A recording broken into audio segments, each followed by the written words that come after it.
I'm Amy, sex educator, sex and relationship coach, and sex shop owner. And I'm April, VP of an international high-end pleasure products company and boss queen sex toy mogul. We're best friends who make our own rules about who we are as sexual beings. With everything from how to be a badass in the bedroom to top tips for bringing your relationship to the next level, we have something just for you. So sit back, relax, and enjoy the show. Don't forget to head on over to our website at shamelesssex.com for more. And for 15% off of some of our favorite sex toys, use coupon code SHAMELESSPP in all caps at purepleasureshop.com. You are listening to a pleasure podcast. For more from our sex podcast collective, visit pleasurepodcasts.com. Hello, everyone. Hi, everybody. Guess who's there? back? April's back. I'm back. April's back. I'm back. I mean, you weren't on the last podcast at all, and I think everyone missed you. I have been out for a while, 18 days. And with a new animal, that was a lot because he's only 4 months old. I figured out it was about 18% of his life or something. Did you miss your baby? I did miss him, and he was a holy terror for a lot of people. But I was in the Caribbean. Someone wrote in asking if I was on a cruise. I was not on a cruise. I was in Miami at a trade show for a week, busting my booty in all sorts of ways. Successful, but very laborious.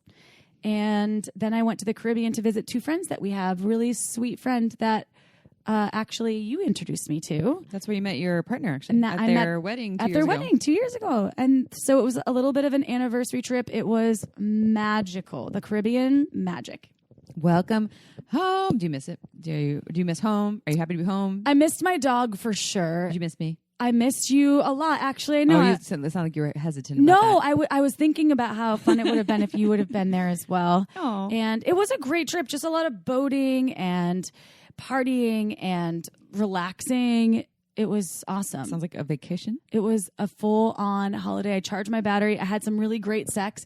And the bummer was I had BV the whole time. That turned into a UTI. Oh, really? Yeah. Oh. The BV, I've been doing some research, and that is, I ordered boric acid suppositories for use. I think they should be at my house today when I get home, because people that have reoccurring BV, they build up an immunity to the antibiotics. Because I have like this Metro gel. This isn't sexy conversation, but this is real. A lot of people have BV, and my BV is citrusy, and it's not it's not super fishy, but it's still, for me, I feel very uncomfortable.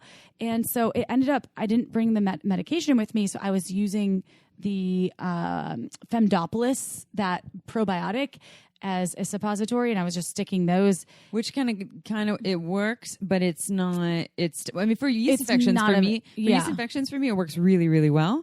But for BV, you're dealing with it. I just didn't feel sexy though a bunch, because when your vagina feels out of balance, for me, I can only speak for myself. I was like, my vagina doesn't smell right. Like, I don't feel sexy, and it had more of a discharge than it typically does. So that was shitty. And so BV, for anybody that doesn't know what that is, it's bacterial vaginosis. And it happens when the pH of your vagina is out of whack. And it is, what some people call the fish smell, and it's different for everyone. And if it goes untreated, it can turn into a serious infection. So you need to get the good bacteria up, and the bad bacteria needs to go down. So it's like its own ecosystem. It is. It's a complex world, my pussy. So I just have to say that was hard overcoming, but I still had really good sex. On that note, I think that you should tell the listeners what your friend told us about castor oil. Oh, this is really important. So my friend Brianna, she has a podcast called Postpartum Stories. I've talked about it before. Amazing podcast that gives people kind of the real talk about being a parent, new or multiple. It's not like my birth story and the baby flew out of me and it was amazing. Life was perfect. And it was sparkly and like gems flew out of my vagina. Like, it's hard. It's hard, and sometimes the shit sucks. And sometimes it's great. So if you are a parent or going to be a parent, check out Postpartum Stories. It's on iTunes. However, the whole reason for this interlude is because she sent me a message about the castor oil, because the episode with Dolly, when we did the sexological body work, vulva mapping, we talk a lot about castor oil, and it's used a lot in sexological body work, which Amy and I both have had experience with now, because it does help. It's anti-inflammatory. Eliminate, and it can regenerate a lot of cell growth. However, for new moms or expecting moms that are trying to get pregnant, it can cause miscarriages. So do not use castor oil if you are going to, or if you're trying to get pregnant, or if you're going to have a baby at any point. Please do not use castor oil. If you're going to have a baby in like a year, and I use castor oil now, but I'm planning to have a baby next year, I could probably use castor oil now. I mean, just look it up or ask your doctor. Do some research. Yes, because I'm not a doctor. I'm not a doctor. So I don't want to make any assumptions. But I just know that she did say that. She gave me a voice text that was like, April, look, by the way. I was like, oh, good to know. So note to self. So just a disclaimer out there. But yes, that was my experience in a nutshell, my BV episode, which turned into a UTI, which I haven't had in a long time. Shit, while you're in a bathing suit in the Caribbean. And you know what I thought about when I had the UTI? What? That I knew what my urethra looked like because I saw it in my vulva mapping session. Oh, at least you know what it looks like now. I know what it looks like. I was like, damn that urinary tract infection. Damn that thing. But I had an amazing journey. So, yeah. And what about you? You've had all sorts of amazing journeys. You went to Sex Geek Summer Camp. You wrote me a text message that was pretty cryptic / interesting, and I want to hear more about it, which this is a candid exchange. Amy and I have not seen each other in 18 days, 19 actually. I only told you, I was like, hey, Chip, I had a PG-13 foursome or something, whatever you want to call it, at Sex Geek Summer Camp, and I found my libido came back or something like that. And I was like, okay. Damn, you bet. And so here's the thing. I'm going to make this short, but I think this speaks to a lot of our listeners, and I talked about last night in the Orgasm 101 class I taught, because there was someone in there that hasn't felt their own desire and libido in years. And I also work with clients who have whatever it is, erectile stuff or whatever that is, where you get this story in our head that this is who I am now, this is my sexuality, I'm stuck, I'm broken. And I've been stuck in this phase of not being connected to my sex drive, like the feeling of being horny. That is so rare and fleeting, and it's almost like a foreign language, and it's been like this ever since I had some of that trauma related to getting pregnant on the IUD and my partner leaving for 2 months, et cetera, abandonment, all kinds of stuff. And so since early 2017, I've been trying to get this thing back. Hence us doing Masturbation May, doing this. We started Masturbation May for our own practice so we could start learning more about our own bodies and what our bodies like. And part of it for me was, how can I cultivate my desire again and my connection to my body and my arousal? And then also working with sexological body workers. We would have one session with Dolly, who's down in LA. If you want to learn more, if you're in LA, go to pleasuremuse.com. And I did 3 sessions with River, and River is up in the Bay Area. That's riverdrosera.life if you want to learn more about that if you're in the Bay Area. And I learned so much through those hands-on bodywork sessions that there is pleasure in my body, but it's very subtle. And I did leave those experiences feeling pleasure, arousal, desire, libido, but it was still fleeting, but I saw that it was there. So that was like the first step. Okay, I'm not broken. This stuff is still in me. And what coincided with all of this is my partner and I broke up 2 months ago. You all know about this if you've been listening to regular episodes. My partner and I have 5.5 years. So I have all the spaciousness to do this work on myself. It's Amy time. I go to Sex Geek Summer Camp. Sex Geek Summer Camp is exactly what it sounds like. It's put on by Reed Mihalko. He's a sex educator, and it is for other sex educators or folks who are sex therapists or people who are in the human sexuality realm.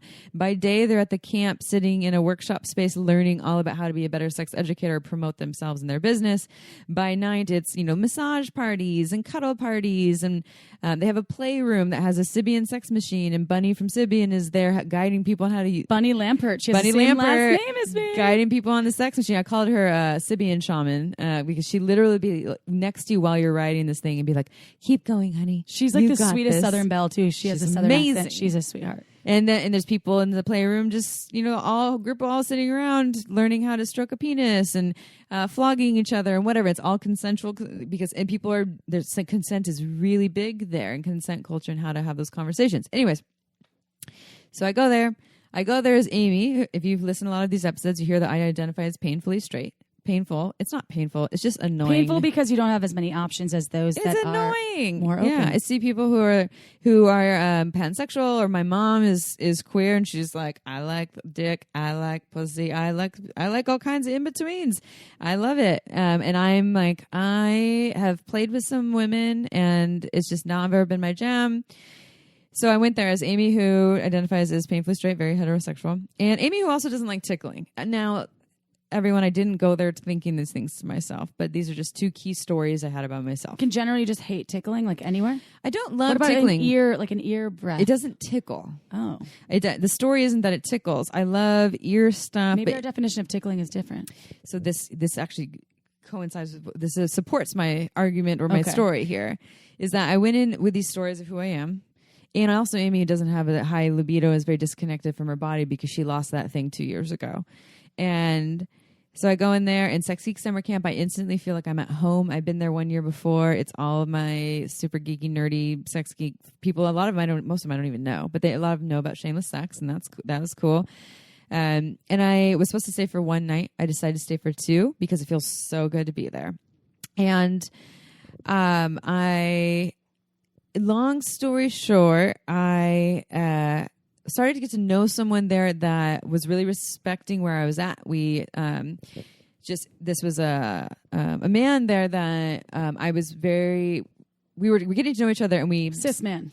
We sat in a field talking, and I would just realize in there how afraid of intimacy I am, and I said that to him there because I could tell it was safe. I said, I can tell that I'm noticing how afraid I am of intimacy, of getting really close to someone, of touch, because of a lot of stuff that I've had, or beginning a 5.5 year relationship, or whatever it is. And I don't know exactly what he said, but he said something along lines of like, essentially that he doesn't really want anything from me and how safe I am. And so this is a big thing for me. It's like not being in intimate situations with people who want something from me, from my body, is really big for me right now because I'm recultivating all of that. And so I can't give it away or deplete it. So people who come in, when they touch me, if they're touching me in a sense where they are hoping that it leads to sex, I cannot have that right now. I don't have room for that. I'm interested in people touching me who actually really want to get to know me and enjoy all the touch that is available there because they truly want to connect with me, not because they're hoping that it leads to like the end goal. Anyways, I could tell that this person was that person. That's really he is coming from that place. Oh, and so I could tell that. And so, long story short, I want to make this a huge one, but that night we had a big massage party where you're in a group of 5. One person either gets naked if they want, and then the other 4 people in the group massage their whole body for 8 minutes, and then you switch to another person from that same group. So you get what is that? 8 hands on you. And our group was awesome. If any of my group is listening, we were like so present and just not even saying a word because we're so into giving to each person. Meanwhile, other groups were kind of chatting but all of us left it just like high on oxytocin. We're just like, oh, and 4 of us wanted to stay together after that. We're like, we need to stay together the rest of the night. We built a little bed thing out in front of the playroom under the moon because we wanted to be outside. Behind us, you hear spanking and slapping, people on the sex machine, and like people moaning, and we're just like snuggling out there. And I won't get into the long version of it, but here's what happened. Amy, who went in there with these stories about who she is, at some point, hands are just going all over, rubbing all of the people in there. There's one cis man and someone who I think uses they and them pronouns, and then 2 cis women. And we are there, just hands rubbing all over, and no hands are trying to go under the pants. No hands are trying to touch genitals. And it could feel that was the case.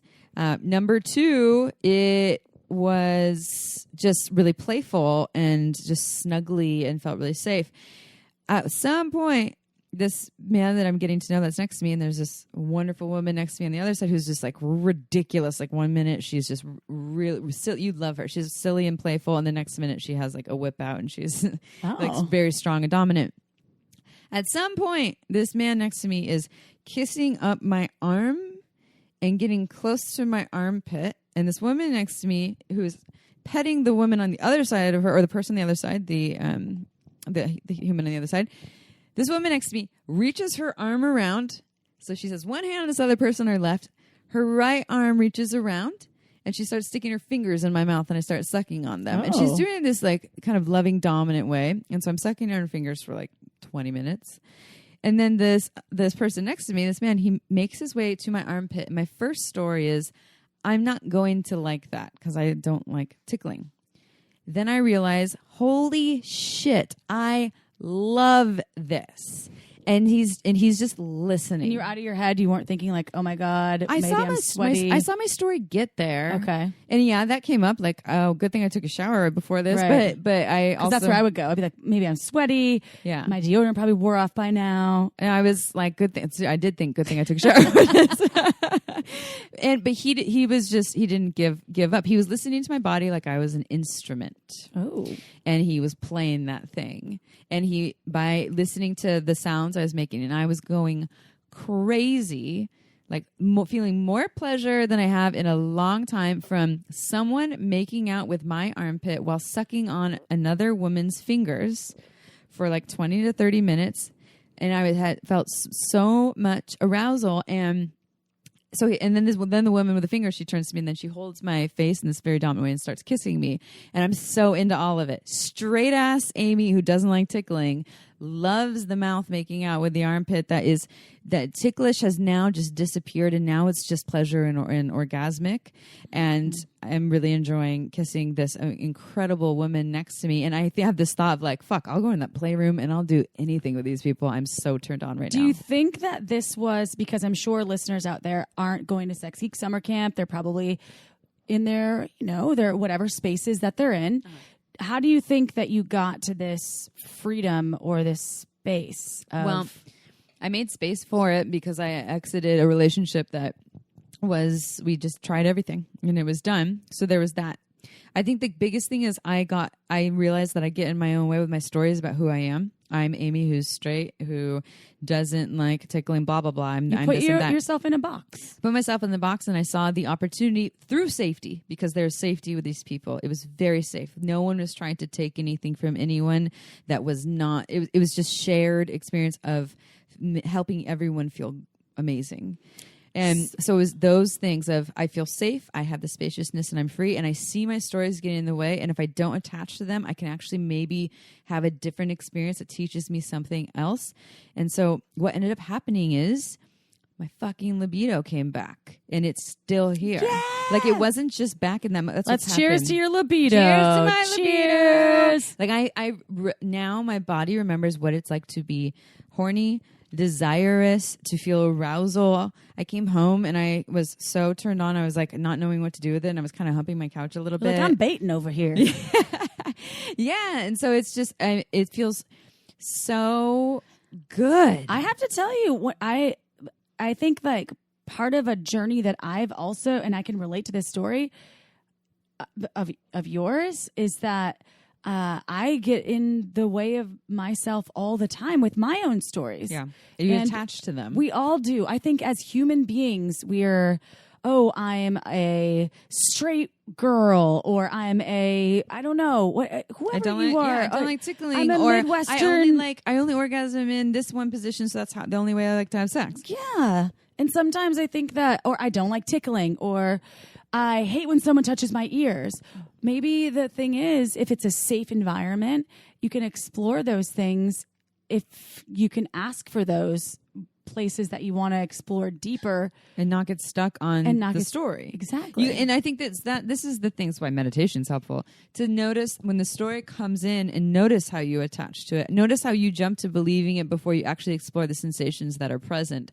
And this was just such an exploration in that, and I am just, and I think all of it led up to it, all the sexological body work that I've been doing, all that stuff. It's just, I'm so fucking grateful. I have been waiting for 2.5 years to get my body back and to feel like fully alive again.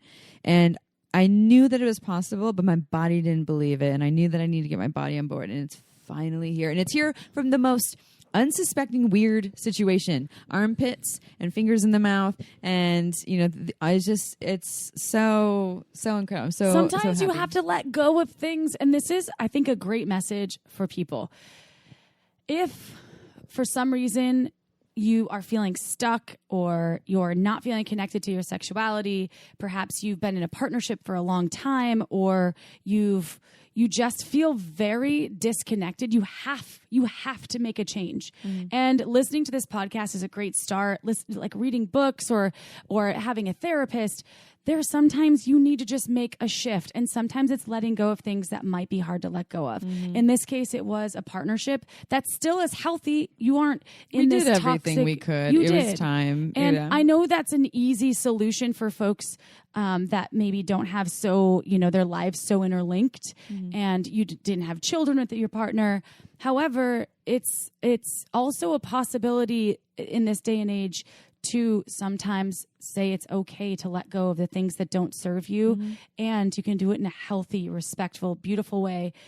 And then you can open yourself up to maybe some new things that you didn't even know existed. And I know that like an end or an end isn't always just a final death of something. It's a beginning to something that can be really beautiful. And it's not like break up with your partner, but shift something. Shift something. The point. Something's got to give, right? Something has to give. Something has to give, and maybe it's not the partnership, and maybe it's your own approach to yourself, your own self-love, self-care practices. Maybe it's starting to work with someone who is a hands-on sexological bodywork or healer or a sex coach or all those things. And I just want to say, by the way, the title of this episode, April, you weren't there for the recording. You got to listen to it because the title of this episode is called The Best Dating Advice You Will Ever Receive. Oh. It's not from what I just said, but it's from what you will see. It's from Dixie from Bawdy Storytelling, who does erotic storytelling. But she gives me, in this podcast, the best dating advice I've ever heard. And I took it. She gave it to me right before I had that night, that PG-13 foursome. And I actually took it. I was like, you'll see. Listen. Okay. And then you'll understand why I actually took her dating advice. First we have a few things, though. We got a couple of things we want to say. And just also on that note, too, Uberlube actually, so the reason why I got to go to this thing, they sponsored it. So I get to go to Sex Geek Summer Camp, all expenses paid. I go and do a half an hour presentation there and get to just go and play. Uberlube essentially paid for me to have a PG-13 Can I tell you, I was in the Caribbean. I had no Uberlube. What? I was using saliva and I was dying, Amy. I was in the Caribbean, no lube, dying, and I almost went to a sex shop. There's no sex shops. Yeah. So P.S. That's my story. You need Uber lube. We got to get you one of their good to goes so you have it with you at all times. It's their travel bottle. So if you've heard about us talking about Uber Lube, sex educators love it at Sex Geek Summer Camp. Everyone there, most of them already knew all about it. It's a silicone lubricant, never gets sticky, long-lasting, no flavor, no scent, very body-friendly. We have a lot of doctors on board in the U.S. that are recommending it, and April and I are obsessed with it too. If you don't know why, you should try a bottle and then you understand. For real. Go to uberlube.com, and if you use the coupon code SHAMELESSSEX in all caps, you get 10% off and free shipping, and then you'll know all about it. On another note, my dog is going wild. April's dog, she's a mom. Dog's running in circles in the house. It's adorable. Legend gone wild. Woo! So we have a Patreon now, everyone. And if you don't know what Patreon is a way for you to support our podcast. Our podcast is free. So we want to keep it free for you all. And yes, we have some advertisers, but we do have our own little expenses here. So one thing we want to do, we want new microphones so that we don't have these weird moments that affect the sound here. And also, it's when we record with guests like this one. Well, actually, you recorded in person with Dixie. And Dixie has a podcast, so she knows how to hold a microphone. So she knows how to hold a microphone. We record on Zoom, though, often. And Amy and I share a mic all the time. We need some support. We need some love. We do this as a passion project. And sometimes we just need to ask. This is not what pays the bills. No. So if you go to Patreon, that's patreon.com/shamelesssex, you can donate $5. You can donate $10. And you get exclusive offers for supporting us and donating. And we would love to see you there. And some of the offers are like a video podcast and other things that no one else gets. So go check that out. Appreciate it. Thank you. Sending the love. Another announcement, if you're in Southern California, we'll be down there on June June 29th. Jinx, at Diamond Adult World in Grover Beach. We are teaching Oral Sex 101, April 9th, side by side. Go to diamondadult.com. Is it Diamond Adult or Diamond Adult World? I think it's diamondadultworld.com. Okay, go look at both and click the event section, buy your ticket, and isn't it only, so it's $25, but you get a $20 gift certificate. You get a $20 gift certificate so you can actually shop after the class privately.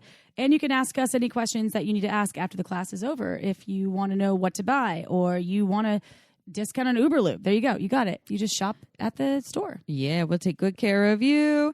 And then another announcement before I read this awesome testimonial. Our online workshop, Wild Women Sex, we have an offer this month where anyone that purchases it gets, I think it's like 4 or 5 of my online sex ed videos for free. That's like Blowjob 101, how to please their penis, how to please the pussy, Tantra 101, how long are the Anal videos? 101. They're about an hour each. That's amazing. Mm-hmm. And Amy is... I will say, and just my own personal testimonial for you, you've given me so much knowledge in so many different, like anal. The only reason I know how to do anal so well is because I learned from you.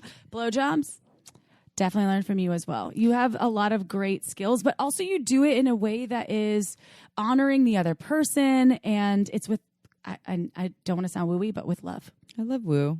Woo. A hint of woo. Woo. Woo you. So you're giving that for free. That is for free. It's like $75 at least. Yeah, if you buy the online workshop, it's only for this month. So go check it out at shamelesssex.com and go to our workshops and you can learn more about how to be the most badass erotic self.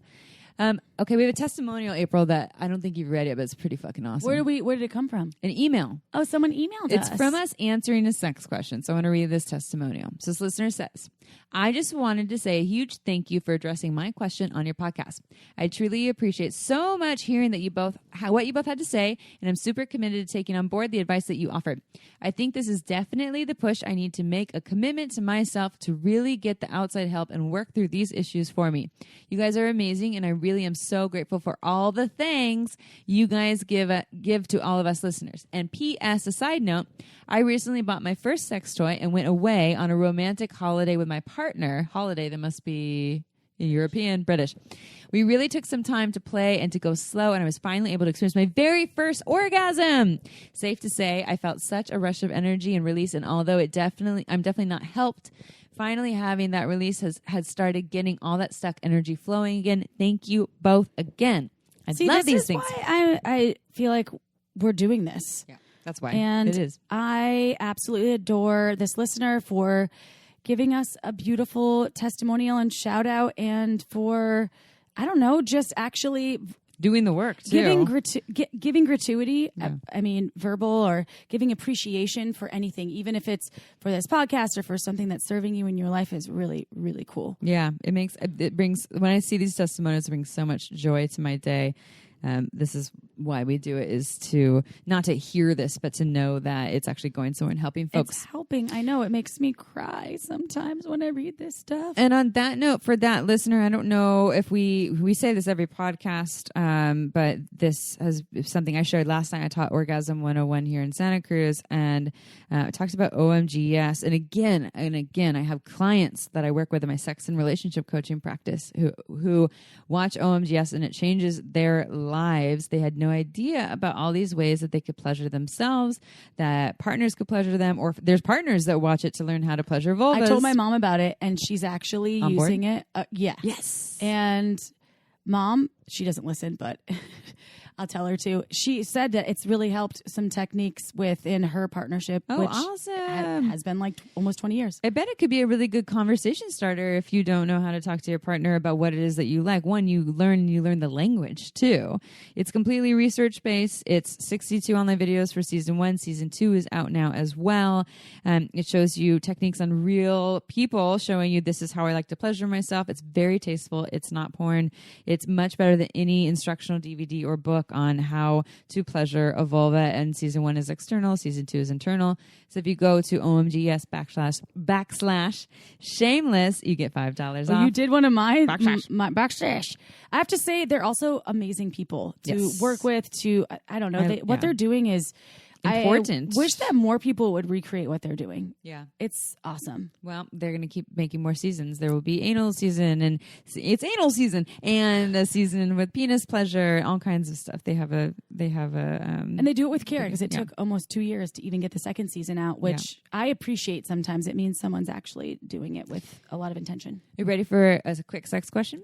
I don't know. I'm scared. I think it's a quick one. Okay. So what's the difference between being a horny little pervert, a sex addict, or just someone who loves sex in every form? I'm just curious whether I'm just the same as every other guy or a little different for wanting to have sex as much as possible with as many women as possible. Am I just attention seeking or just male? So I think that I'm a horny little guy and I'm a horny little pervert. I'm a horny little pervert. I do sometimes tell people that I am a horny little frat boy. A horny little but I would use a lot of respect. Noise. And I mean, this is such a funny question. I think that those are labels. Don't put yourself in a box. If you're doing stuff that doesn't feel good and or isn't consensual to other parties involved in your sexcapades, that's when you need to be asking yourself a question and probably step aside and not do those things. If you're doing things with the goodness of your genitals and the goodness of your intention, where you're not hurting or harming someone else, and you're also connecting with them on a level of they're into it, then fucking go for it, bro. Yeah. I'm going to say bro because they said guy and bro. April. Noise. Well, and our motto is all consensual sex is good sex here. And I like this part that you said. So you said, am I just like a normal guy for wanting to have sex with as many women as possible, as much sex as possible, as many women as possible? Go for it. So here's the thing. Some men want that. Some penis owners with a lot of testosterone, they want to have sex with as many women possible, in as many forms as possible, and not all of them do, right? So we're not going to gender it or say that there's one way, but testosterone often can create more horniness. But actually, Wednesday Martin said women are actually desiring more diversity than men are. So at any rate, I like what April said. Not getting stuck on labels. Yeah. You know what? Be a horny little pervert, but be a consensual horny little pervert and have respect for other bodies. Sex addict, that's usually when it's getting in the way of your normal everyday life, like your relationships with people, maybe your job, and it's something that it's like filling a void for your worthiness versus this is just really fun and feels fucking good. So they come from different places. So if it, like April said, if it feels like it's an issue and a problem, you can look at it. But otherwise, rock your horny little pervertness. If they're so into vulvas, check out OMG Yes / read Come As You Are. Yeah. Check out books that will actually make you the most badass possible. Yeah. Fuck that's out there. I love that. If you want to have sex with as many women as possible in as many forms as possible, go learn how to be the best lover with all these things. Take sex ed classes, read books, and honor the shit out of all of those pussies that you're pleasing. And don't just go in there and try to fuck with them like they are just pieces of meat. Like, it's okay if you want to have sex with a whole bunch of them, but when you do, please fully show up for it in an act of honoring. My pussy thanks you. I'm not having sex with you, but my pussy still thanks you from afar. I have to tell you about one other thing, because I've had a history of super thin nails and hair. Of your own. Oh, okay. I was like, what the fuck? This is a definite game changer from where we were, but we're done with this next question. So after I've been taking ritual vitamins now for, I guess 6 weeks, and my nails are strong. Feel them. Look at them. They're super strong. My hair, does it look thicker or no? Your hair looks beautiful. Thank you. Amy's got like the thickest, most amazing hair ever. But I don't. And I feel like after 6 weeks of taking ritual vitamins made for women by women, my nails feel stronger and my hair is thicker, and my skin, which I get avid breakouts and my skin kind of is dull. It really does look better because it has biotin, which is the building blocks of I guess, our hair, skin, and nails. Well, and it's made of all high quality ingredients. They actually tell you the ingredients. So many of these other vitamins are made of shit, and they don't even tell you where they're from. Well, they'll put like synthetics, plastics, all sorts of gnarly stuff that you don't need. Disgusting stuff, everyone. So be careful about what you put in your body. It makes a big difference. So better health, it doesn't come overnight. And right now, Ritual is offering our listeners 10% off during your first 3 months.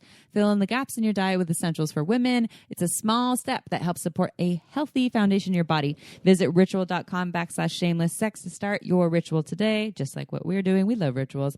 That's 10% off during your first 3 months at ritual.com/shamelesssex. Maybe your hair and nails will be as awesome as April's, or you could be reborn again with my thick head of hair. I'm just looking forward to continuing my hair growth because I like it. It looks thicker, Amy. I want to pet your head. All right, I'm going to read a bio, and then we have to record another podcast. We have a full day. Legends of Psycho right now, so this is going to be fun. Going crazy. All right, everyone. This podcast, loved recording it. You're going to love it. Hopefully you're still with us because it's worth it. Dixie De La Tour, amazing human. She's a sexual folklorist, professional storyteller, podcaster, teacher, community builder, and most of all, a facilitator. She is also the founder, curator, and host of the award-winning and not safe for work storytelling series Bawdy, that's BAWDY, Storytelling, that has been lauded as for its transformational, relatable, empowering performances. This live stage series celebrated its 12-year anniversary earlier this year. And Bawdy's groundbreaking podcast has over 1.5 million downloads. Plus, it's been acknowledged as a best of sex podcast from GQ magazine, Marie Claire, Up Rocks, Bustle, and twice by Esquire magazine. Learn more at Bawdy, that's BAWDY, storytelling.com. And actually, everyone, we're in the same podcast family as Bawdy Storytelling. We are part of Pleasure Products, and so is Bawdy. Pleasure Podcasts. That's what I meant. One last thing.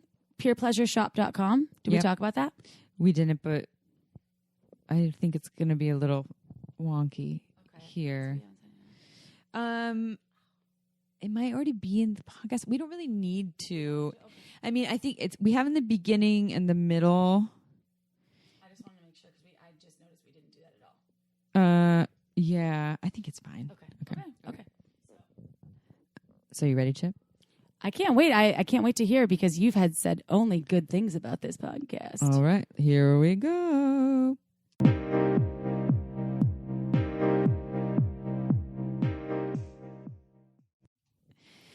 Hello, everyone. It's episode time. This is, oh, God, I start all the time. This is a special episode, but this is a really special episode because you all know that we are part of a podcast network. We've talked about that in the little... the beginning of our little trailer, little teaser says, we are part of the Pleasure Podcast Network.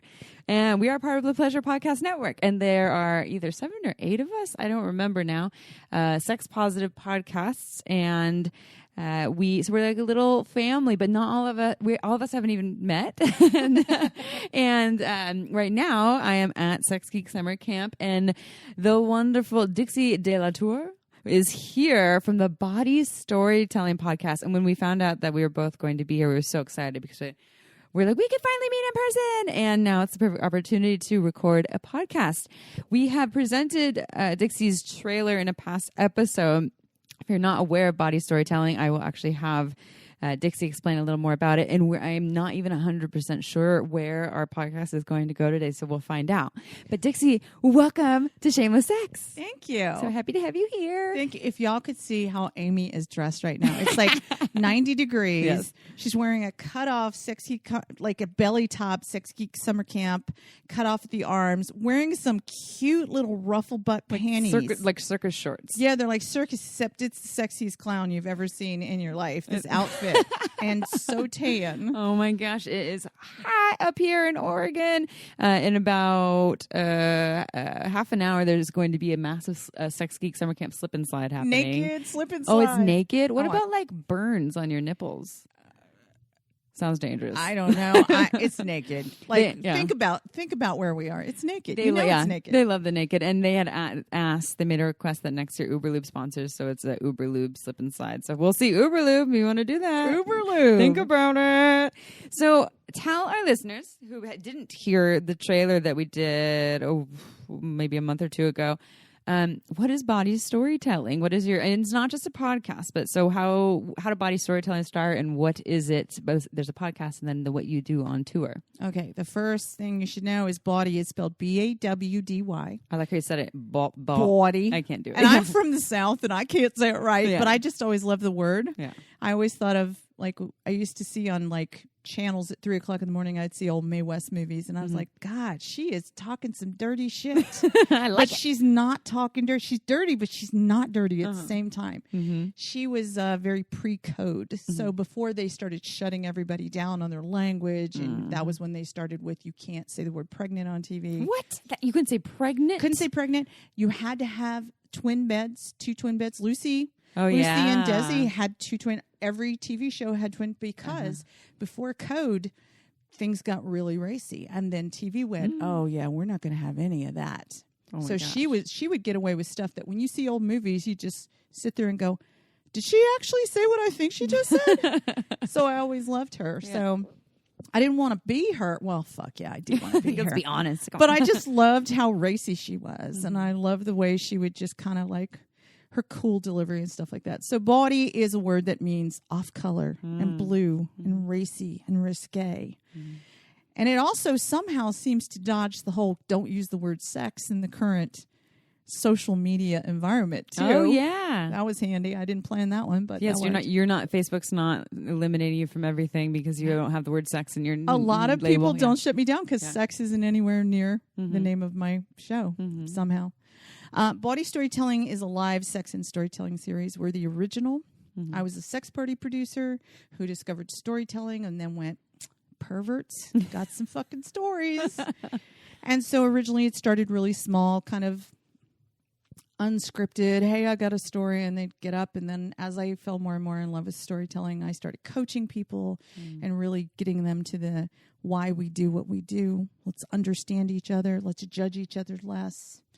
And those stories are on my podcast. I've been doing the live show for 12 and a half years. I've had the podcasts close to 3 years now. And true stories, our format is told, not read off paper, true, told first person, told by the person who had the adventure, related to sex, kink, or gender, or all of the above, and told in about 10 minutes. And then we take some of the best stories from the stage and we put them on a podcast. And the podcast, as you said, 2 years.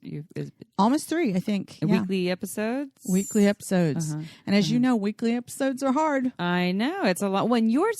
Everyone who's listening, our podcast, the Shameless Sex, is an interview style conversation podcast. It takes time. It's not that hard to do. But storytelling podcasts it's a project. Like each episode is this kind of curated artistic piece that you're doing. So it's not just, just record a conversation, just throw it on the air. There's a lot that you put into it. It's an art. Yeah.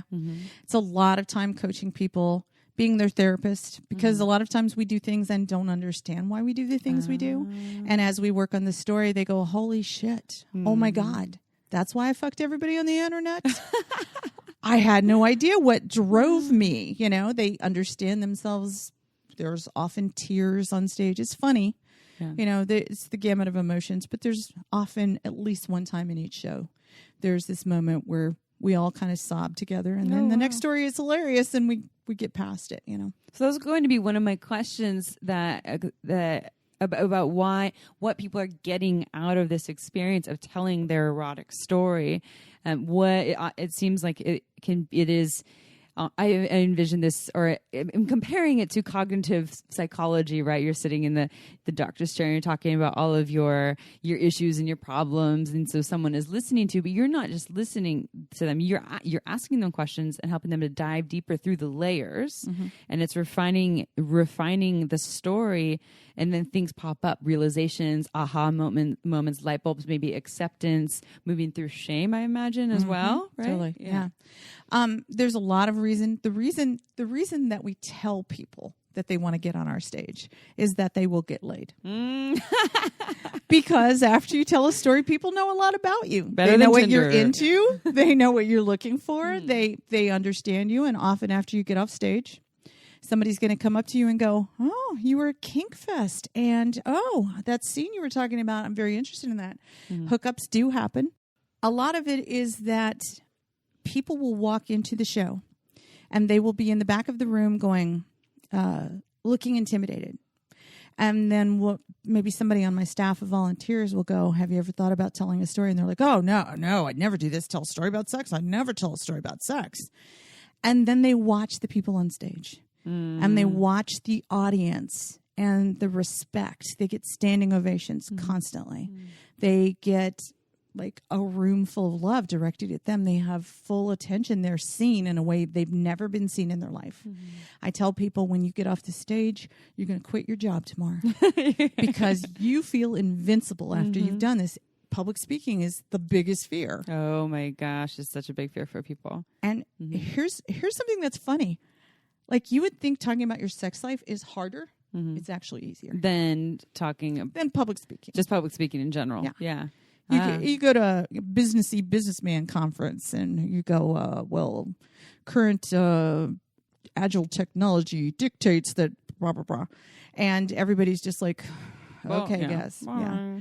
But when you talk about your sex life, you have their undivided attention. Yeah, they're excited. You're probably way more excited about the content too. Yeah. Yeah, and I loved it. So you were talking, you did a little workshop here, and you were talking about, I wrote down a couple of things that you had said. You had someone go up there and tell their story in front of everyone, and you said she told you what she was afraid of and what she cared about. And so these are some of the questions that you would ask people when you're helping their stories is, what is your greatest fear and what is your wildest dream?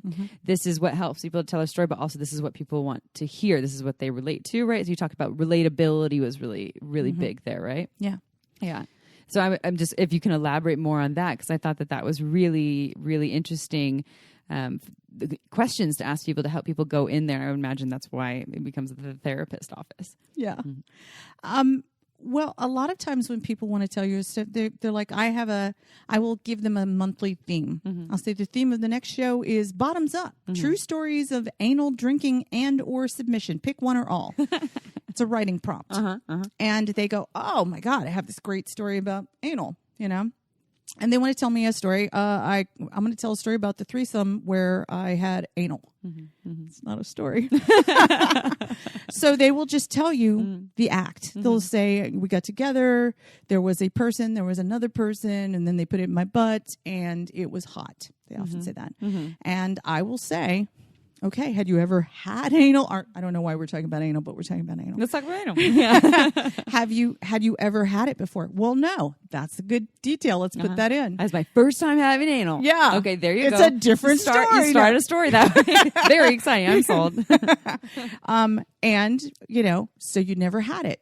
What had you heard about it before? What did you expect? How was it different than what you expected?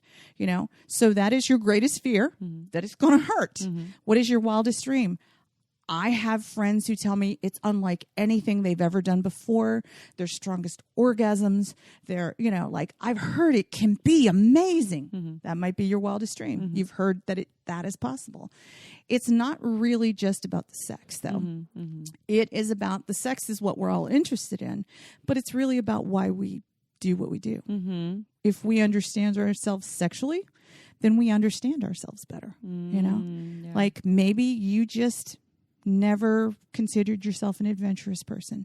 Maybe you've always felt shut down and afraid, and you did something brave, and it was empowering, and it changed your life, and now you're going to get on stage in front of 300 people and tell them how it changed you. And they're watching, and they're like, I'm sure they have experiences like, I thought I was, weird and I wasn't normal. And like, look at this person. We have a similar experience. Or they're afraid too. And I'm afraid. And I want to talk to them about that and get support. Or this is helping me it's inspirational. Yeah. And one of the things that we see at the show all the time is that people, for example, I had somebody come to my show who had just moved to San Francisco from Seattle. And they came to the show. Somebody told them, you should definitely go to Bawdy Storytelling. And they came up to me after the show and they went, I just moved to town. I don't know anybody here. I bet if I got on your stage, I could find my community. And I'm like, I bet you could. Brilliant. Yeah. She got on stage, and at the end of the night, there were 30 people standing around her, talking to her, asking what kind of party she was interested in. They wanted to know her better because they felt like they knew her from listening to her story. She got invited to everything just by getting on stage one time. And then the people that find you are people that relate to you, so it's also like a screening process. I'm thinking of like, Tinder versus Match.com. Like it's matching you with people, it is. Right? Yeah. Because it's like, okay, they're hearing your story, they're relating to certain things. You're sharing some of your most vulnerable information about your life, and they're still choosing to relate to you, so they're probably your kind of people. Versus you just walking up to someone in a bar and speaking to them and getting to know them. You don't know yet. There hasn't been any sort of screening or filtering for that. And that's brilliant. You moved to a new city, everyone. One of the things we also do is I was never trained as an event producer. Mm-hmm. I was a pervert who was a sex party producer. And then I discovered storytelling, and I started producing events because everybody wanted to come. And I'm like, I guess I better find a place to do it. And I somehow became an event producer.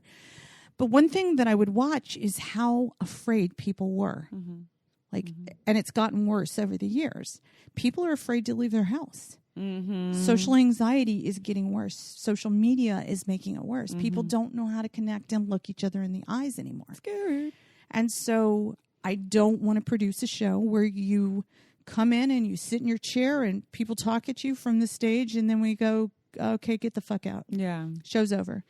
So we are a much longer show than most because we've built time into the show for people to connect, and we've made games for people to connect. I love making fucked up games. That. But what's a fucked up game? What can someone expect from like a fucked up game?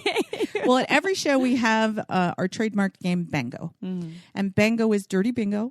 I write every card myself, and it will say, find someone who owns more than 5 sex toys. That's gonna make them tell a story. So they have to walk around and actually ask people these questions. So the Bango we had here, that's my game. I lent it to Reed. Oh, I haven't played it.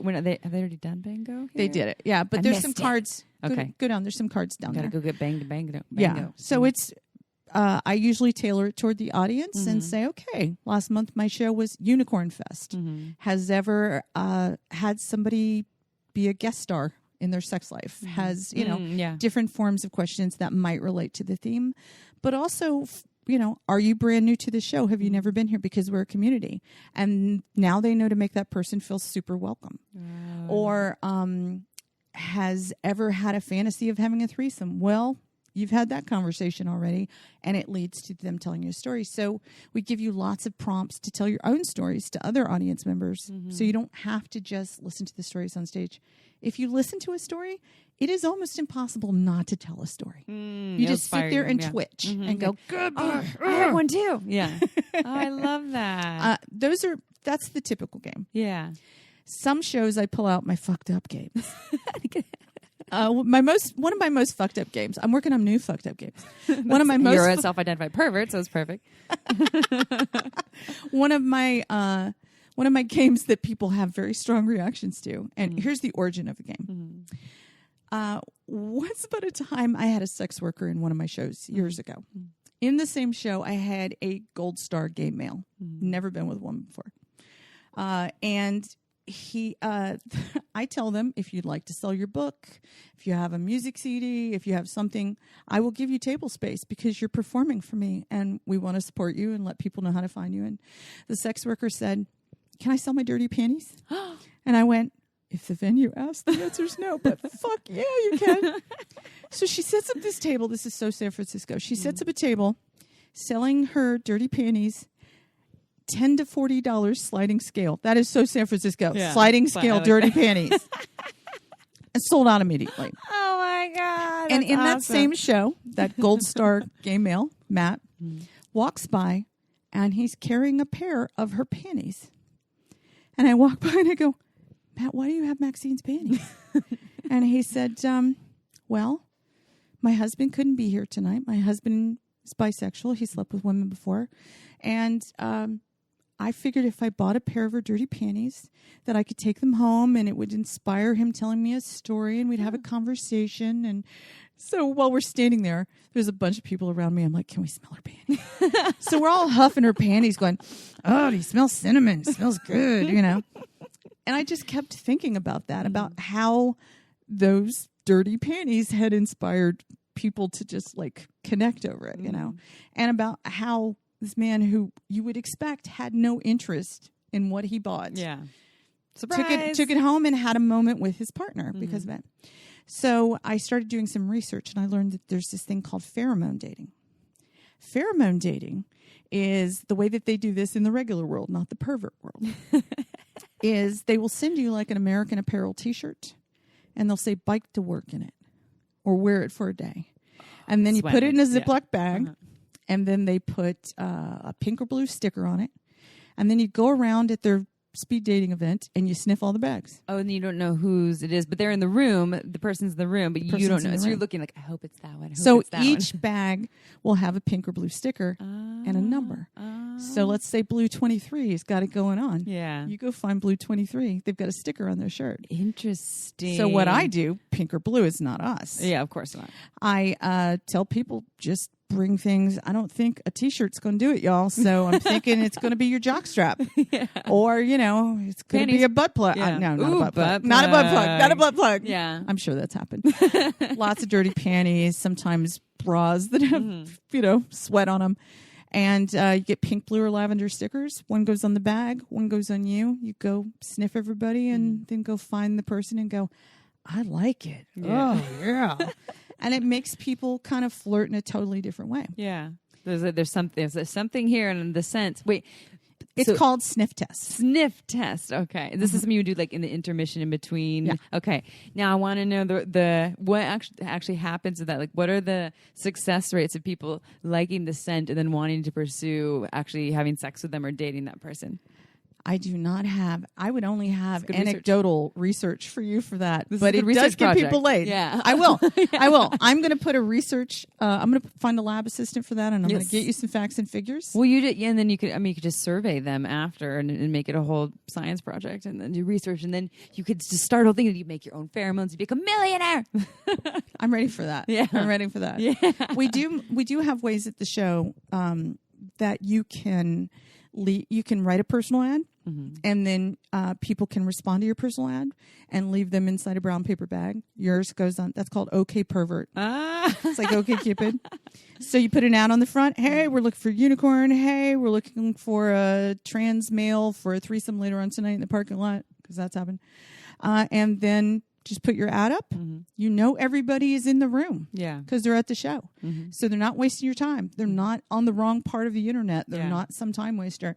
And so people write responses and then they put them in the bag. And throughout the show, people go over and they check their ad responses and maybe look around. I'm the person here with pink hair. They look around for somebody with pink hair and go, hi. What? This sounds like so much fun. We're not done yet, so usually I'd be like, when are your next offerings? When are you doing, when and where are you doing your next? Because I bet our listeners are like, wait, I want to go to this. How do they actually attend one of these? You're in San Francisco. And Seattle, monthly. Monthly. You go to Seattle monthly, too. Yeah. So it's every month you're hosting these at the same venue in the city and the same venue in Seattle. Yeah. Oh my gosh. Okay. And then they would find out more at bodystorytelling.com. Yes. Okay. Bawdy, B-A-W-D-Y. Bawdy Storytelling. B-A-W-D, yeah. And hang on, I'm having a brain fart right now. Right now it's happening. So it's usually on a Thursday. Sometimes we do special events, but it's usually on a Thursday, third Thursday, I think, in San Francisco typically. Yeah.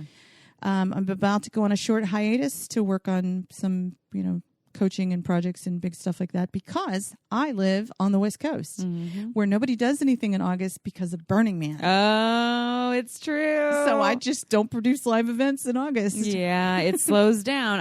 Santa Cruz is a ghost town in Burning Man week. If you want to go have some spaciousness in the world, go and be in California in late August, and you're like, "Whoa, I have a whole city to myself." It's like an old movie from the 50s. I could park right in front of the door. This is crazy. Yeah, go. And then the people that are non-burners, they love burners for that. Like, thank you, burners, get out of here. So, okay, what about? All right, so just like a quick answer your question. Totally, 100%. And we're going to come back to that at the end and remind our listeners how they can learn more about you too. But because we've been talking about the events, and I'm sure people are like, "Fuck yeah, I want to go to that." Thought it would just be a good moment to share that. Okay, so just what would be an example? Because we had these questions about how to get clear on what your story is. Can we do like an abbreviated version, or maybe you could do an abbreviated version, so not like a half an hour thing, but of a short story. What a story that would sound like of you telling, like you would tell in your podcast, or if you got on the mic and you were. And people will of course go to the podcast, go look at Bawdy BAWDY. It's hard. Yeah, Bawdy Storytelling podcast. But what would a story sound like if you got in front of a microphone and you started telling it? Well, this started from the fact that I did a lot of fucked up shit. Mm-hmm. Is this the pervert in you you're speaking of? Yes, this is it. Yeah. I did a lot of crazy things because I didn't understand myself. I would just feel compelled to put up personal ads and then just make adventures happen. It was all about chasing story. One thing that let's see, what's the story that one time I was doing Bawdy in the early days, and I set the theme of the night as the worst sex ever. And at that time, I'd kick off every show, and I realized I didn't really have a story-worthy worst sex ever story. So I put an ad on Craigslist so that you could have the worst sex ever. And then after I put the ad up and 300 responses immediately came in, I went, how am I going to choose the worst sex ever from an ad response? So I just randomly spun my finger and landed and opened it up, and there was some guy's phone number and, one line, because only one sentence, and attached to it was a picture entitled Hung JPEG. And it was a picture of his dick. And I was like, well, if he sent me a picture of his dick and he thinks he's so hung, that's probably going to be bad sex, right? Right. He's got all the makings of like my potential bad sex. It sounds like I should have sex with this guy, So I called his phone number and I'm like, you're the grand prize winner. I'm coming over to have bad sex with you. I think he missed the bad sex part. He just heard sex, Yeah. So I told him he had to meet me on the street just in case he was a serial killer. Apparently serial killers can leave the house, but at the time that hadn't occurred to me. I figured if I met him on the street, he was fine. He could still be on the street. He was standing there waiting for me when I got off the bus in San Francisco, and I went, you don't look like a serial killer. Let's go. Don't try this at home, folks. And he lived in this old this really big Victorian building, and we get in the lobby, and he starts climbing a flight of stairs. And I climb a flight of stairs, and then he turns the corner and climbs another flight of stairs. And I was like, and I'm not in good shape. And after I'd done it a little while, I'm like, what floor do you live on? And he's like, I'm on the 5th floor. And I'm like, oh, fuck, you better go up there and I'll meet you in a little bit because it's going to take me a while to get there. And when I get to the 5th floor, there's a door open down at the end of the hall, and it's this tiny little studio apartment, and all it's got is like a wood-framed futon couch and a bookcase and a TV that is blaring Speed Racer the movie really loudly, which is kind of sexy sounding. It's like, oh. I guess he thought it was better than porn. So he put Speed Racer on. And the futon is opened out to a bed, conveniently. And I go in, I shut the door, and I sit on the futon, and I put my purse down, and he stands in the middle of the room, and it's a very tiny room. And he's just looking at me standing there, and I'm sitting there, and nobody's sure how to start. And eventually goes, so do you want to see it? And there's two voices in my head. And one of them is like, oh, seriously, dude? And the other one is like, you need a story? Yeah. You're doing this. Yeah. So I'm like, yeah. And he pulls down his pants. And he puts them down around his knees, which is a good look. And he's just standing there with this kind of half-hard dick, just there. I would personally not have used hung as a descriptor. But he was very impressed with it. And I'm like, yeah, that'll work. Let's go. So reach into my purse, grab a packet of lube, grab a condom, get on my hands and knees on this rickety wooden futon. And he goes to come in behind me. And he puts a whole packet of lube on this thing. He's like, the condom is soaked in lube. And he goes to slide it in. And he goes in about maybe half an inch. Oh, and he came. No. No? No. He goes in about a half an inch and he stops and he goes, "Are you okay?" And I'm like, "I'm fine." Doesn't like a little bit. "Are you okay?" He thought this was the biggest. So big. Because it's so big. Nobody could possibly take it without, he's just like, "I'm okay." And he just, "Are you all right?" "Yeah, I'm fine." And then at some point, because he's put so much lube on it, when he pulls out a little bit, it slides out of my pussy and slides into my ass. That's what And it goes in just a little tiny bit, and he goes, "Oh my God, are you okay?" I'm like, fine. Because who could take that monster in their ass? I'm like, "I'm fine, but you shouldn't go back and forth between the two holes, so you better just stay back there," which he could not believe. He was just like, "What?" So it's now a 1/4 inch. "Are you okay? Are you okay? Are you okay?" And eventually I just get pissed off because I got to tell this fucking story. And how long is this going to take? So I just rear back and slam onto his dick as hard as I can. And he comes immediately and screams and collapses on my back on the rickety futon. And I'm trying to hold both our weight up going, "What happened back there?" And eventually he pulls out and he gets up and he goes behind me because I'm on my hands and knees and goes into the bathroom. And I'm just sitting there with lube leaking out of me, Speed Racer blaring on the TV, going, "Is that it? I mean, how do you know when the worst sex you ever had is over?" So I just sit there naked for a while. He turns on the shower. He's in there. He comes out eventually, and he stands in the doorway, and he's got a very pained look on his face. And I'm like, "Are we done? Or are we going to do it again?" And he goes, "Yeah, here's the thing. When you did that thing where you reared back on my dick like that, I pulled a hamstring. And I'm in excruciating pain right now." Oh, shit. And I said, "Well, I guess you ain't walking me down them 5 flights of stairs then, are you?" And I put my clothes on and I headed out and I went, I've never really did specify who the worst sex was going to be for, did I? Oh my God. You got him.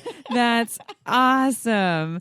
Oh, so that's that. Okay, first of all, that really happened, obviously, because you did this.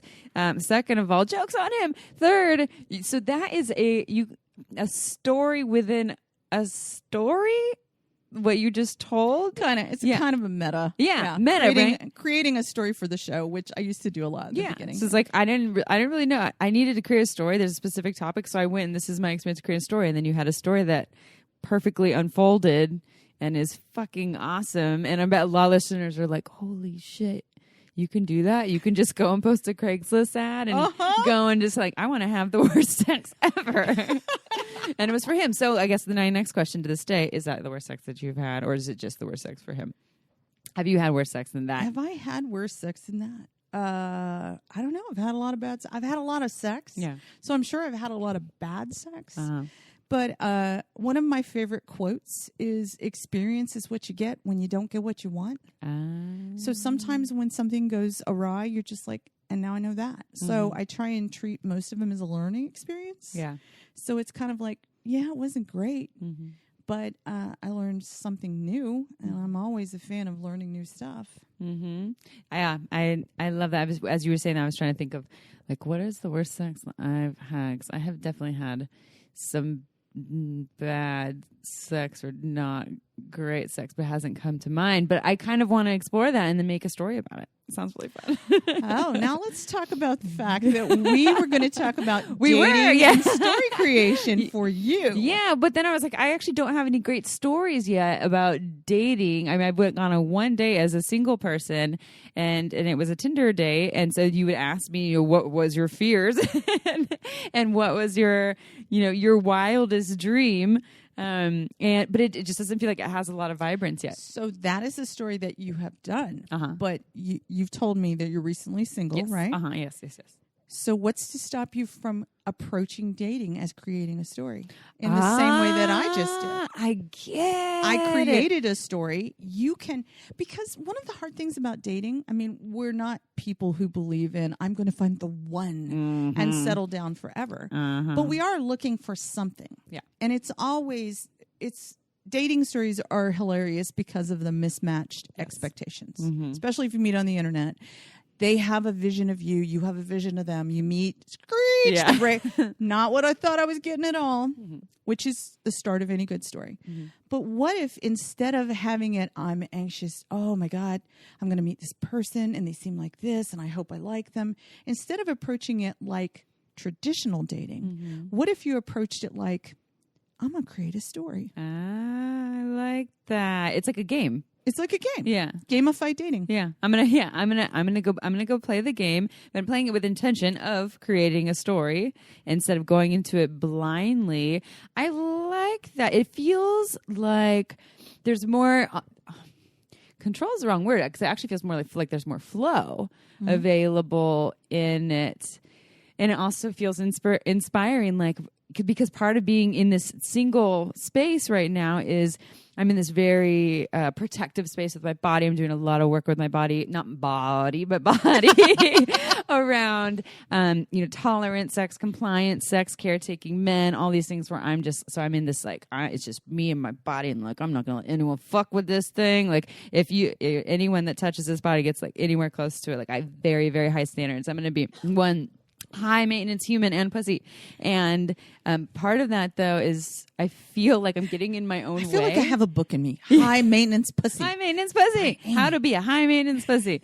Yeah. But it's also, I feel like I'm getting in my own way at times because it's not a fun approach, this approach that I have. Dating is not fun. No, but it has been. I've had fun dating before. Yeah. I've had some great times dating. And it was when I was in this more free flow space and I didn't have big walls up.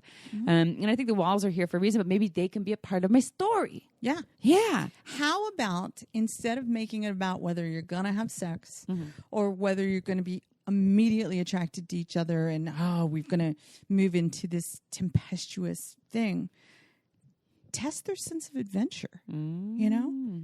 Go on a wild adventure with them. Like, let's go try this crazy thing that might be a disaster. Yeah. Ooh. You are going to, because they're not going to be presenting their best self to you, you are going to get to see how they roll with the punches, whether they're adventurous or not. You know, do you want to be with somebody who's meticulous and OCD and careful? Maybe that's not your jam. And that kind of person is not going to be the sort of person who's just like, yeah, let's do it. You know, it's going to tell you a lot about their personality, and you can observe their personality without actually doing that thing over coffee where you go, I don't know, what do you do for a living? Yeah. You know? Interviewing. Is so, you're not going to be interviewing each other. You're going to go, let's go make this thing happen together. And as a byproduct, you'll be attracted to each other. And that might be when you go, I'm throwing you in bed and having you because I like your brain. Yeah. You know, the first thought that came to mind was, I really like ecstatic dance. And I used to have a weird thing about dance where when I was in junior high, when I was in 7th or 8th grade, and I went to the first school dance was 7th grade, and my friends at the time were total mean girls, like they were, the hazing, just being total little evil young ladies. And I love you all. Some of you are still my very close friends. But they had this year of just like, let's pick on Amy because we're mean girls. And so I danced for the first time in a school dance, like in a group, in a circle, and I was dancing and they all just pointed at me and laughed. And they're like, ha, Amy looks stupid. And it fucked with me. It really fucked with me for years. That was when I was 13 or 14.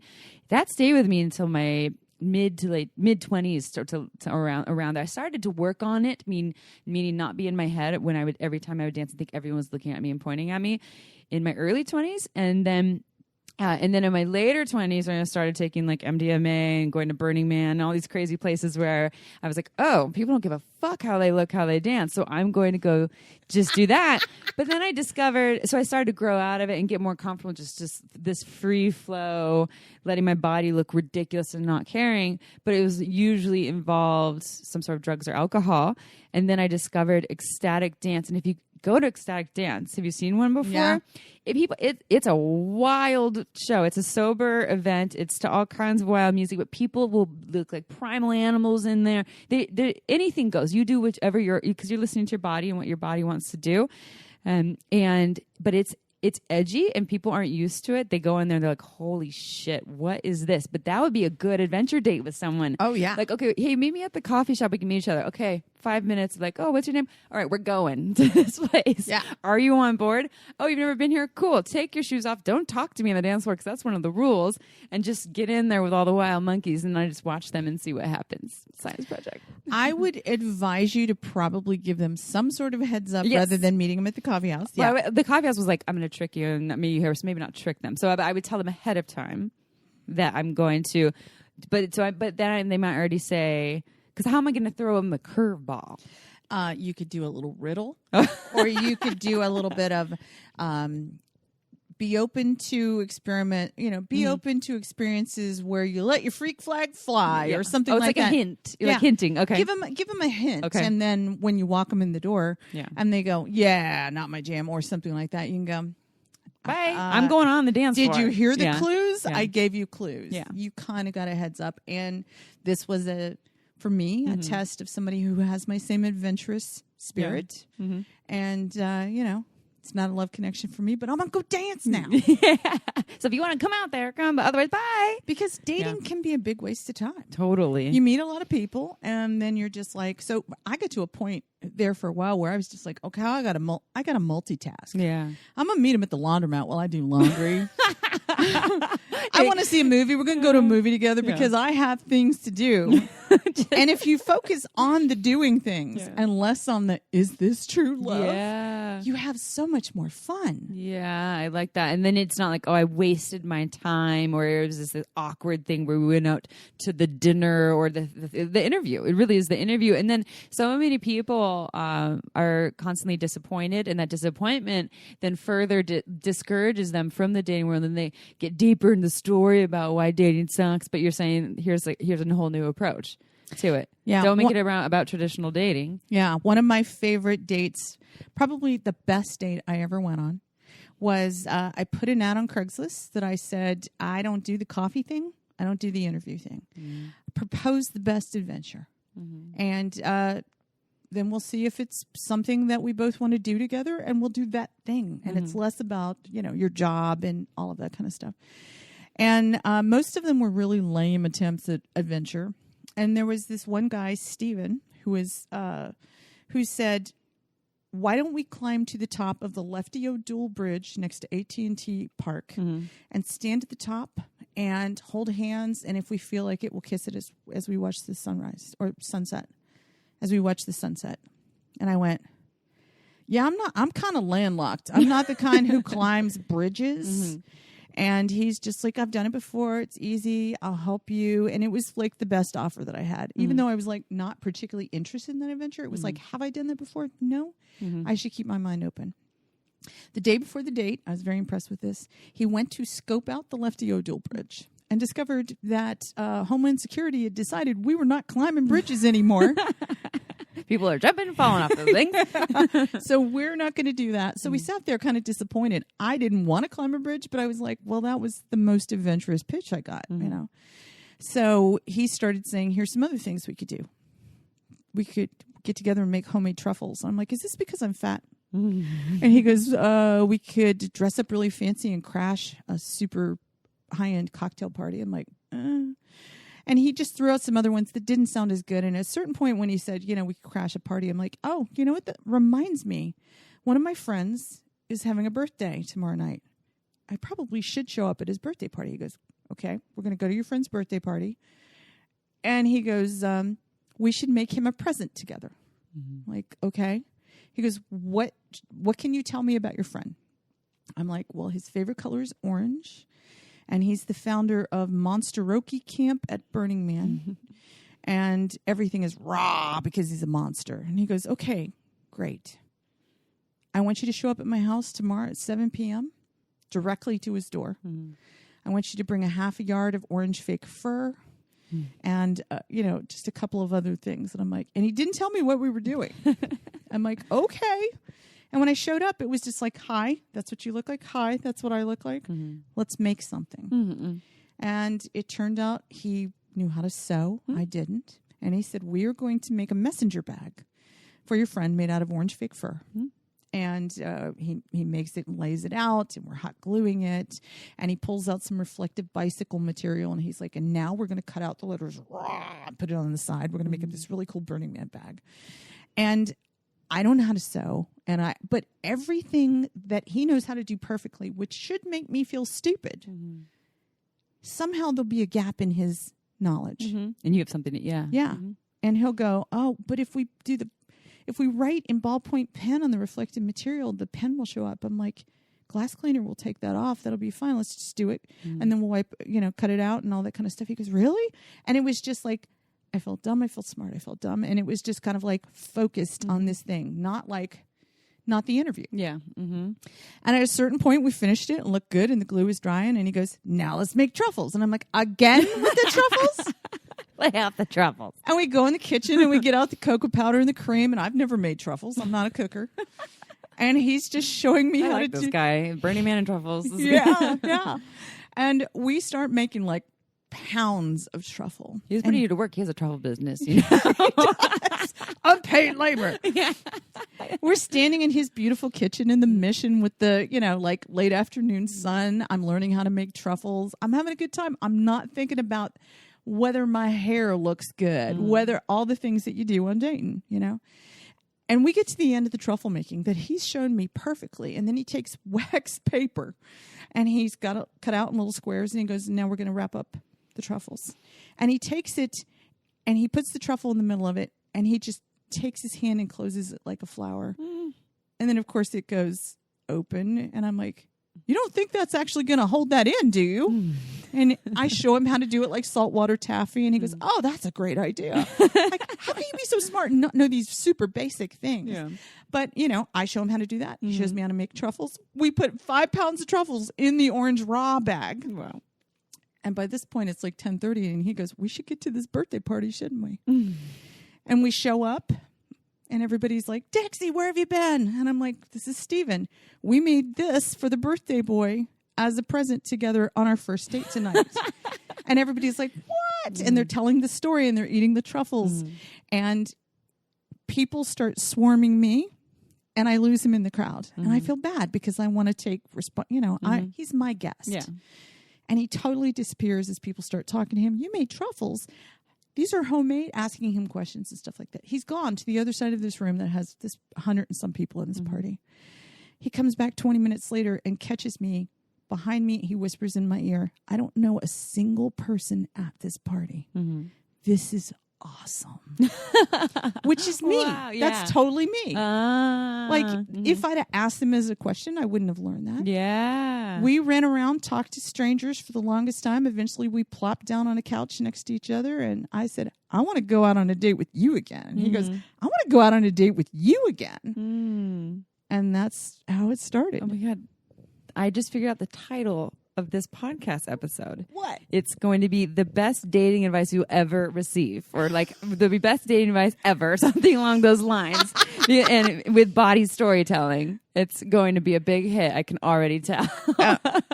Aside from that, Bawdy Storytelling is the best first date you will ever go on. I know, yeah, and it's to go to Bawdy Storytelling, but I love this, have this natural flow into this advice. I mean, obviously, it was like how storytelling, what it can do for you in the process, and witnessing, and then there's this dating advice on how to that is related to the storytelling that I'm finding absolutely brilliant.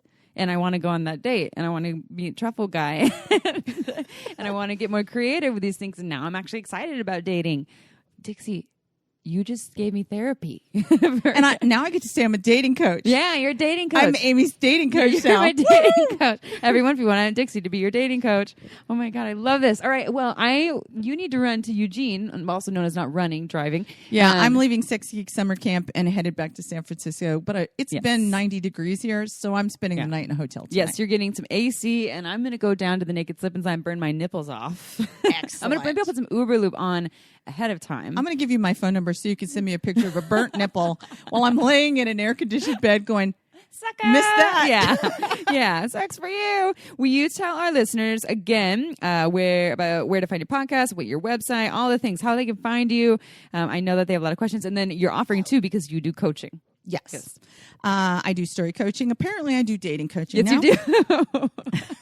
I'm down for anything that involves storytelling, and dating is storytelling. I love it. On Twitter, I'm Bawdy, Bawdy. Instagram, Bawdy Storytelling. Facebook, Bawdy Story. I'm pretty much Bawdy Storytelling everywhere.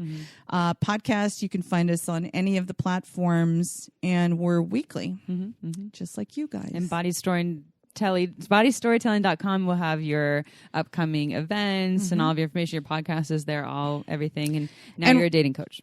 Yeah, and now I'm a dating coach. I'm working on touring in the fall, so I'm trying to bring it to some new cities. So if you're in a city who needs dating coaching or live sex and storytelling, let me know. Dixie at BawdyStorytelling.com. Dixie, you're awesome. I'm so glad I got to meet you. So much This fun. was so much fun. It's super fun. Yeah, I love Sex Geek Summer Camp.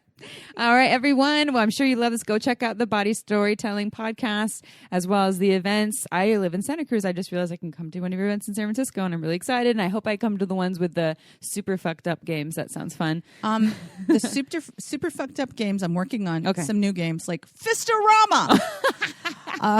Trying to make that one work. Do you ever come to Folsom Street Fair?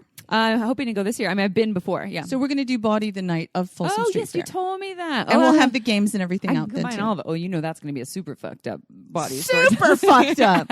And I'm a big fan of that. The more fucked up, the better. All right, everyone. So before we close out, we were not drinking wine today, and I was telling Dixie that April and I normally drink wine. Dixie was actually putting, what did you put in your mouth to make it? I was putting Aquaphor in your mouth to make it more. I was putting it on my teeth to keep from making mouth sounds. Yes. I'm not sure I achieved it, but I tried because camp 90 degrees, dehydrated. And I was saying we don't usually do that because we just drink wine, which actually does dehydrate us more. But we're drinking wine usually when we record the whole podcast. Once again, April's not here. I hope to bring her to Sex Geek Summer Camp next year. But when you listen to us, you normally hear that we are drinking Margins wine. It's our favorite wine. It's in Santa Cruz, and it's made by a woman-owned and operated business from underrepresented grapes from underrepresented regions. Go check it out. That's the name of my new band, Underrepresented Grapes. I would go to that show. Go to marginswine.com, sign up for her newsletter, and you'll know why we love her wine. And rate us on iTunes. We love 5-star reviews, but if you hate us, we understand. But hopefully after this episode, you won't, because you just got the best dating advice ever. Oh, this is definitely a 5-star podcast. Yes. They should immediately write, and don't just give them 5 stars. Ooh. You want to write them a review about why because people read your They reviews. like the reviews, and it makes them go, of all the podcasts out there, which one do I want to listen to? Yeah. This person recommended them and wrote out why they liked it. Yeah. And then people find your podcast and you've helped. We appreciate it. Reviews, testimonials, reviews, all of the things, iTunes, and I don't know, does Google Play do reviews too? I'm not sure, but iTunes is what really helps us. It makes us more searchable.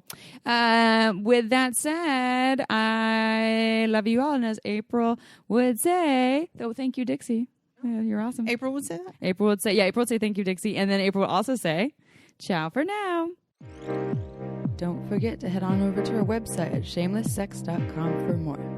And for 15% off of some of our favorite sex toys, use coupon code SHAMELESSPP in all caps at purepleasureshop.com.